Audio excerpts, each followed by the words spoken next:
I want to thank both leaders, the Assembly and the Senate, and also the chairman of the respective transportation committees. This is a milestone. For a long time, the state has not been doing what it has to do. This is a common sense measure. Even in Washington, they're talking about $1 trillion in roads and public infrastructure. This is $52 billion over 10 years. This is probably more than 50% of what we should be spending as our share of the national program. So we know there's a need. It's recognized in Washington, and it's recognized here. And yes, this is a pay-as-you-go.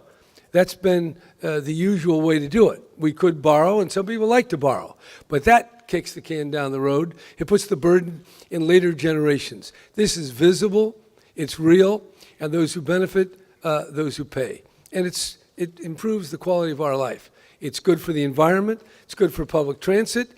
This is a good program. It's the best we could figure out. And now there'll be some critics that'll say, oh, it costs money.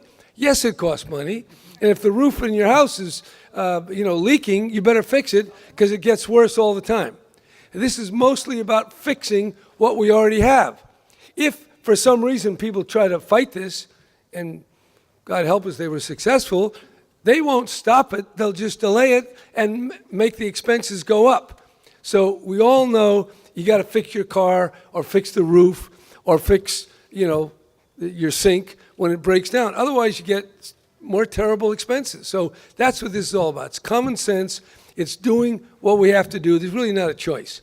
The only choice is, do we borrow from the next generation, or do we really belly up to the bar and say, here's what it costs, and we're going to pay it. That's what it's about, and that's why we have the Chamber of Commerce, why we have the building trades, why we have a wide variety of folks supporting this. So I think it's not perfect. Nothing is in life, but it's pretty darn good, and it's long overdue. So I'm very happy to be here and join all the people standing behind me for a very positive program for California. Thank you.